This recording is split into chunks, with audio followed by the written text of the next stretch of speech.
Take two. Hello and welcome to episode 43 of the Breaking Yarn podcast. My name is Mikaylee. I'm from Albuquerque, New Mexico, and this is my podcast where I talk about my knitting, my crocheting, and my yarn dyeing. You can find me online at breakingyarn.com or anywhere on social media at Breaking Yarn. Today I have the most finished objects that I've ever had in a single episode. 5. I have 5 finished objects. I can't even believe it. So let's just jump right into those. My first one is my Kima Cardi. This is a free pattern by Tony of TL Yarn Crafts, and it is very fluffy. I thought it reminded me of a blanket with sleeves. It's very warm. It's perfect for around the house when you just get a little bit of a chill and you need to warm up. And that's basically all I've needed to do with it so far because it's very warm. So I used KnitPicks Fable Fur in the colorway Lapin for the cardigan. I knit the back panel as like a medium size and the front panels were done as a extra large size. I thought I was gonna do the whole thing in extra large, but decided that it was a little too big, so I just left the front panels as they are. It's oversized, it's a bit big on me, but it's supposed to fit over clothes and whatever. It has pockets. I was running low on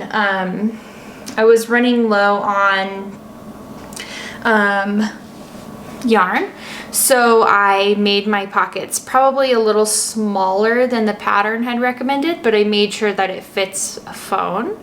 So yeah, when my husband saw it for the first time last week, I wore it up to his office for the first time upstairs, and he was like, "What are you wearing?"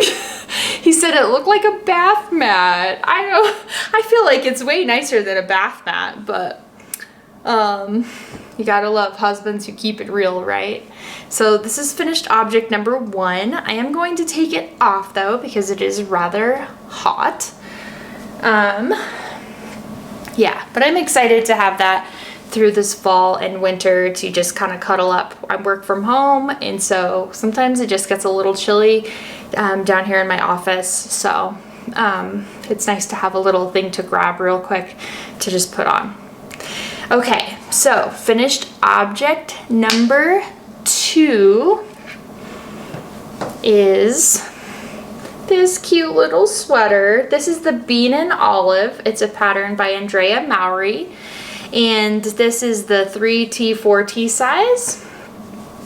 I knit this for my daughter who's going to be 3 soon. For the main color, it's from KnitPicks and it's called Dove Heather and Swish DK.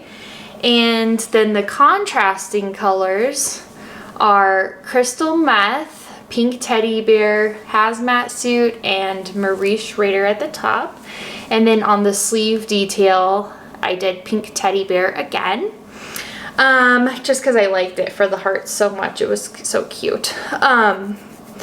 I think this is adorable, and I think my daughter is really gonna look cute in it. Every year I've been knitting her a sweater for her birthday and taking photos of her every year for her birthday. So this will be our 3rd annual Mommy Made You a Sweater pictures.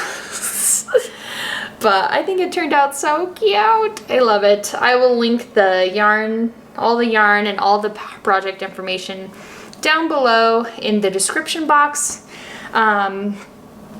And then my 3rd finished object is a matching Musselburgh hat.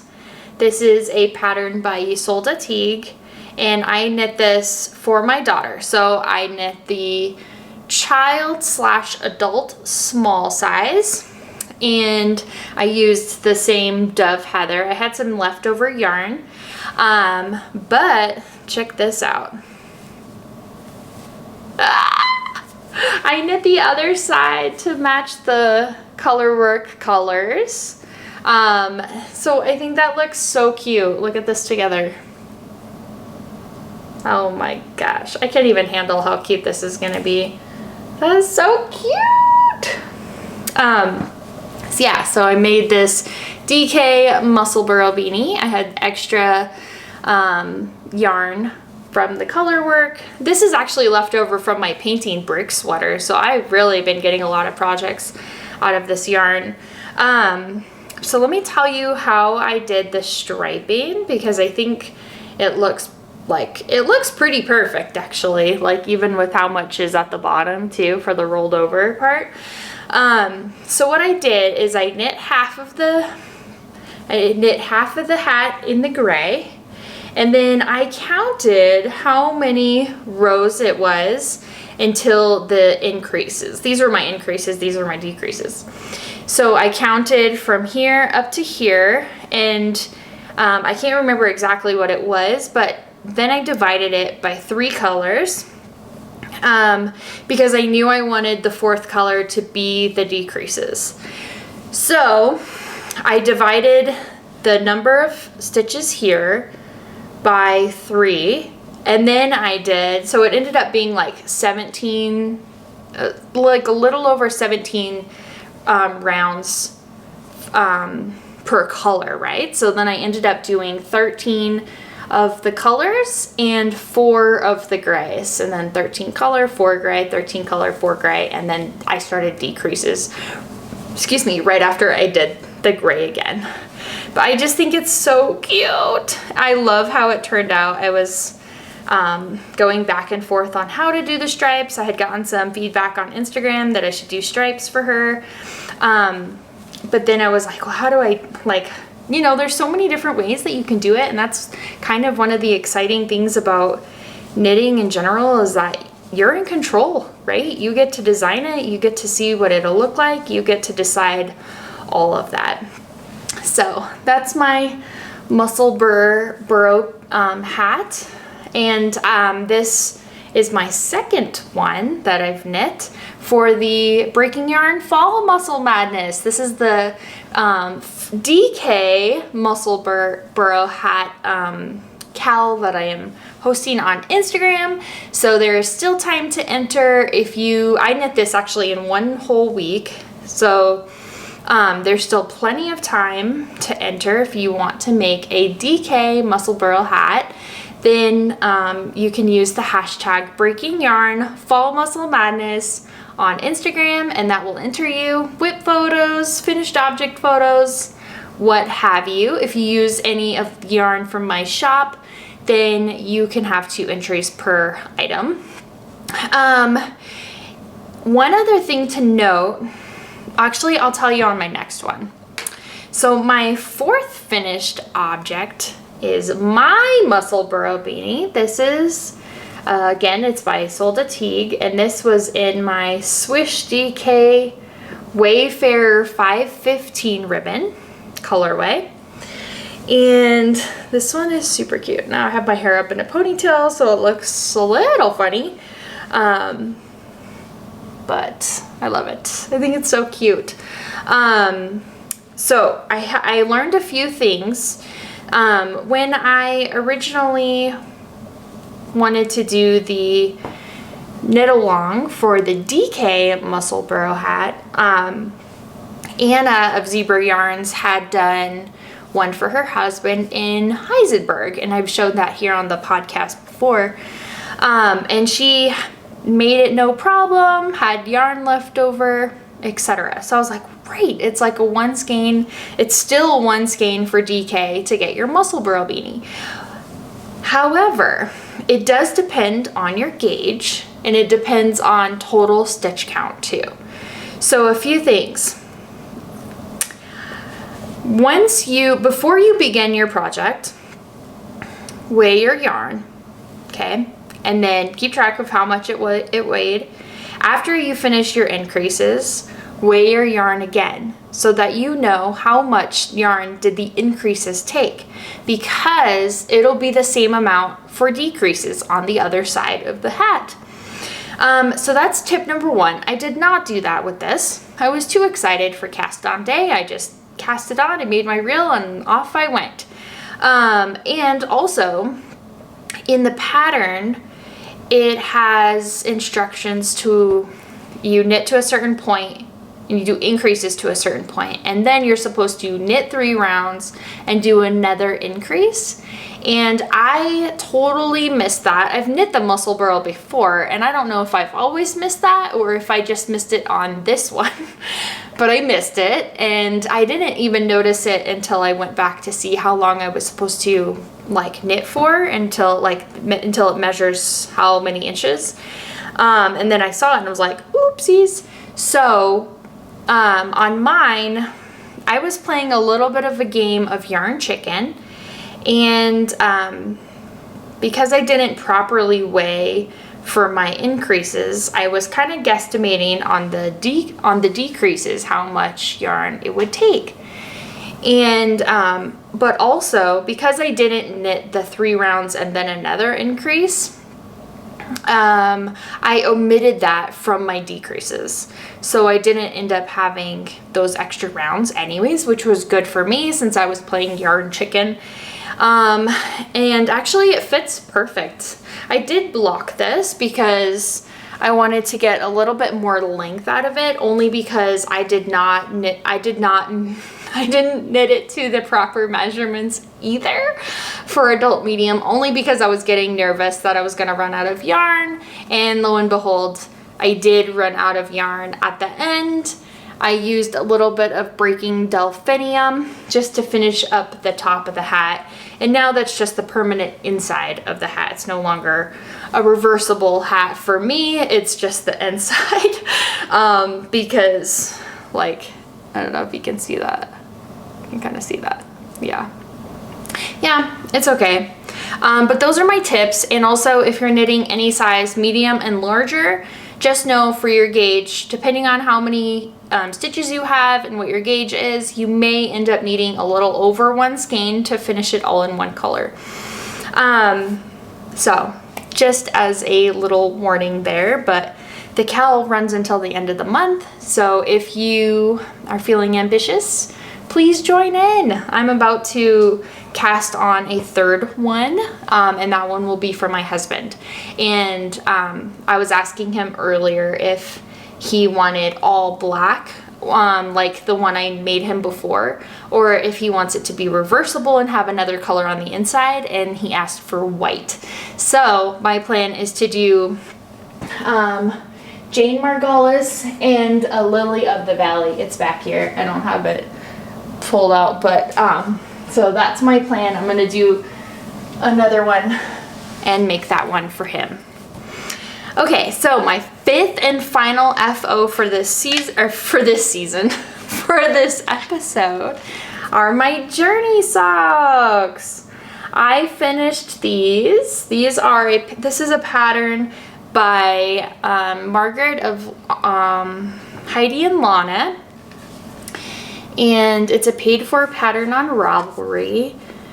I used breaking delphinium and Wayfarer 515 ribbon. I felt like these matched each other like perfectly. When I saw them hanging on my wall near each other, I was like, oh my gosh, those would look really nice together. And one other alteration I made is that I did a star toe instead of the regular like rounded toe or the toe that's in the pattern. So these are supposed to be no-show socks that you can wear under your Converse or your Vans or any shoe that's like maybe even Toms that are like a little bit lower and you don't really want your sock to be showing. So that's what these are supposed to be for. On the second one, I actually used DPNs, and you could actually, maybe it's easier to tell in person, but on one of them, my stitch gauge is a lot tighter and the DPNs are a lot looser. And I don't know if that's typical of DPNs. I've never actually used them before. So maybe it's just typical of my use of DPNs. But, and then after I joined in the round, I switched to 9-inch circulars until I got to the toe, which then I did magic loop. So wow, these socks are really all over the place, aren't they? But I liked how they turned out. I was trying to use up yarn, so I didn't want to run out of my Wayfarer 515 ribbon colorway, so I ended up adding in some striping and then going into more breaking delphinium until the toe. So that's how those are. I want to be honest, I haven't tried them on. Well, not like really tried them on shoes or anything. But I will say the pattern, it's an $8 pattern, which for socks I feel like is a little expensive. And honestly, I had to get help from the first sock. I had to reach out to some people to talk about how to do it because the instructions weren't super clear to me. And I just feel like, if I'm being honest, $8 is a lot to spend to have to ask for help. So just a little, you know, side note there. I don't ever want to tell you like this pattern's amazing and whatever. Like maybe the finished product is cool, but the pattern and how you get to it is a little rough. I'm not sure, but I just want to be honest about that. I think I will enjoy wearing them. If I will continue to make them or not, I'm not sure yet, but I just wanted to put that out there in case anyone wants to go and look at that pattern. Just know that it's not written super clearly. So I have one WIP, and this is my toe up football socks. That's what I'm calling them because I'm only knitting on them when I'm watching the NFL football. I'm a Steelers fan, so these are my Steelers fade. Here's the rest of that cake. It's getting blown out because it's a little later in the afternoon, but it's a yellow, and it goes black, dark yellow, lighter yellows, and then all the way to white. And I'm doing toe up. Here's the other cake. These are from Zebra Yarns. My friend Anna, she made this for me. Gradient. It's a gradient, white, yellow, black. And you can get these special ordered, or she has some options in her shop already. And I think September 20th, she's having a 24-hour sale for 20% off in her shop.